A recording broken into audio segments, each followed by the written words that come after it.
Assalamu alaikum, dear friends, how are you? All of us want to be happy, all of us want to be successful, all of us want to lead a very good life, and that is something which is quite natural. That is something where almost everybody want the same thing. But now many of the people are seen complaining that they were not having enough resources, and that is why they could not succeed. Many of the people do complain that their childhood training and parenting was not good enough, so that is why they could not lead a good life. And there are plethora of other excuses as well. So I think the biggest ever reason is just one, and that one reason is that it was the lack of resilience. So it is actually the resilience which is more important than any other thing, even more important than the resources. As for the good life is concerned, as for the happy life is concerned, as for the successful life is concerned, so it is the resilience actually. I think if at all we are lacking the resilience, we will not be able to become a better person, we will not be able to lead a very good life at all. So the first thing which we need to do is that we need to develop the resilience in ourselves. So that has become the topic of our discussion today. And let's move toward our topic. First of all, we need to define it. What is meant by resilience? It is the ability to withstand, ability to withstand, ability to recover, and ability to grow from what?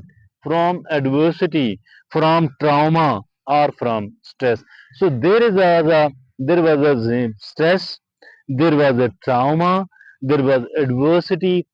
Despite all that, a person, on the one hand, he withstood, on the other hand, he recovered. Not only this thing, rather he kept growing as well. So if at all a person is having this like style, so that person is quite a resilient one. So it is the resilience actually which is more important than any other quality, or maybe which is more important than all the qualities combined, all the good qualities combined. So let's move forward toward what is there for us as for the topic of resilience is concerned. First of all, we have talked about it. Its technical definition. Then we are going to know about the key components. The key components of resilience. So there are six key components. First of all, it is emotional regulation. The second is self awareness. I mean, emotional regulation. We need to regulate our emotions, because if at all the emotions are not regulated, I think the emotions play havoc with us in our life. So for this reason, it is extremely important that we people are, able to, we are trying to create an emotional regulation in us. The second is self awareness. What is this self awareness? What are my weaknesses? What are my strengths? So, what are my resources? What are my deprivations or my lacking? So, that is self awareness. The third is coping skill. Coping skill what is my skill? What is my technique? What is my resolve? You know, to do to behave in a difficult situation, in an unexpected situation. If at all something very unexpected happened, how am I going to cope with all that? So this is the coping skill. The fourth is adaptability. Adaptability, because the circumstances are changing, it does not remain the same at all. So if at all we are not adaptable, so it means that we will not be able to carry on the good which we were doing in the past or even yesterday, because we were having the support of somebody and that person does not stand with us today, or any other sort of change in my circumstances. If at all I am not adaptable, so this means that I am going to vanish from the scene, or I am going to lead a miserable life.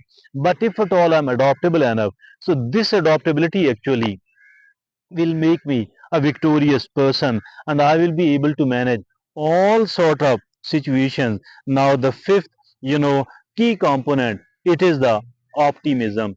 Don't be, never be a pessimistic person at all. You know, always expect good, that ultimately the good will happen. Keep expecting the good, because it does create lot of difference in our psychology, and this lot of difference actually makes us perform much better. So it is the optimism. The sixth is sport network. Sport network, we need to develop a sport network. So my dear friends and fellows, the people around us on the one hand, the people we are interacting with other hand, the people in the society, in the neighborhood, if at all there are certain positive people, we need to know about those people. We need to introduce ourselves to those people. We need to develop an acquaintance first and a bit of relationship then, so that on the one hand we are better able to support them, at least morally, when they are in need. On the other hand, we can request for their support if at all we need it. So that was actually the key component of this resilience. We talked about its definition, we talked about its key component. We are now going to talk about its characteristics, which are five in number. First of all, it is the persistence. Mean whatever good you have started, we need to carry it on, not to do it just for a few days only, for the few weeks or the few months only. Rather, every good quality, every good habit, if at all you have succeeded in creating in yourself, we need to carry it on, so for a longer period of time, or maybe forever. Now the second, it is the grit. What is the grit? It actually means resilience. Grit mean resilience, resilience or perseverance, at least, it is, we persevere. The things are getting difficult, but I do persevere. So that is, perseverance. It is the second characteristic of the resilience, is the perseverance. The third characteristic of the resilience, it is the flexibility. We shouldn't be so hard, we must be very flexible. And flexibility actually keep us afloat and keep us survive, not only survive but the thrive as well. Now, the fourth, characteristic of the resilience, it is the mindset of a resilience. What is my temperament? What is my mindset? What is my inbuilt, what has become my behavior and attitude right in my subconscious mind, which automatically manifests itself. So it is the mindset of resilience. Now the fifth is problem solving. If at all there is a problem, no problem, no problem. Don't, get yourself depressed at all. Don't lose hope at all. Whatever type of problem it is, learn to handle it, learn to manage it. So that is the characteristics of it. So we talked about its definition, we talked about its key components, we talked about its characteristic. Now moving forward, we are going to talk about its benefits. What are the benefits of, if at all I become a resilient person, what will be the benefits of it? There are five major benefits of resilience. The first one, it is better stress management. Stress is there maybe in the life of everybody, so at least we should be able to manage our stress. So that is the number one thing. Number two, it is the improved mental health. Mental health, not anyway lesser important than the bodily health, because the mind control the body, the mind control our life. So if at all the mind is not healthy, the life is spoiled. But if at all my mind is healthy, so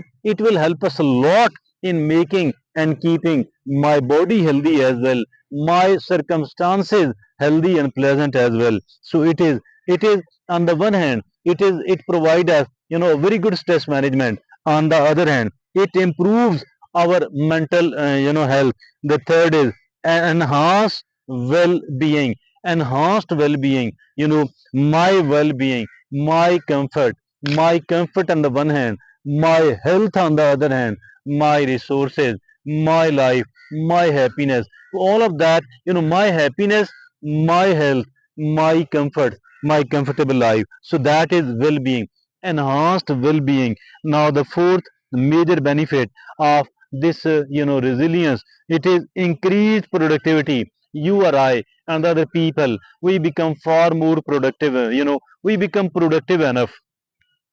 Now, the fifth and the last major benefit of developing resilience in us, it is faster recovery from the setbacks. Faster recovery from what? From the setbacks. So, my dear friends and fellows, faster recovery from the setbacks. So these are the five major benefits of developing the resilience in us. Now moving to the next segment of this, it is ways to build resilience. What are the ways to build the resilience? So there are five ways to build the resilience. Number one, practice self-care. We cannot outsource as far our self-care is concerned. Nothing is more important for me than me myself. I am the most important, asset of myself. All my assets combined, put it on the one side of the scale. On the other side, me alone. To me, I am more important. Even the billionaires, those who do have the multi-billions worth of fortune, all their resources combined, put it on the one side of the scale, and they themselves on the other side of it, they are more important. So take care of yourself. Number one. Number two, develop problem solving skill. Problems cannot be, we should try to avoid the problem. Despite all that, the problems will arise, and totally we cannot immune ourselves. Totally we cannot inoculate ourselves. The problems will appear in my life, in your life. Many of the problems are already there. We need to learn how to manage it, how to solve it. So the second way to build the resilience, it is the problem solving skill. The third way to build the resilience in myself and yourself, it is cultivate positive relationships. Positive relationships, these are the moral boosters, and they give us certain ideas as well. They have certain skills as well, and they will help us. We need to develop a good relationships with the people around us. Now the fourth way to build the resilience, it is the learn from failure. Learning from failure, we need to learn from the failures. And failure, it will occur in everybody's life. Failure are, not to be afraid of the failures at all. Not to be afraid of the failures at all.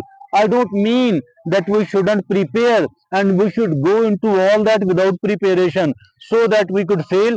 That is not what I am suggesting at all. We need to prepare. But if at all, we shouldn't be afraid of the failure on the one hand, because this means we are not going to try, and those who don't try, they definitely fail. So as for the recovery from the failures is concerned, that is one of that is a very vital quality. Learn from failure. Learning from failure. Don't learn from their mistake. Don't learn from their failure.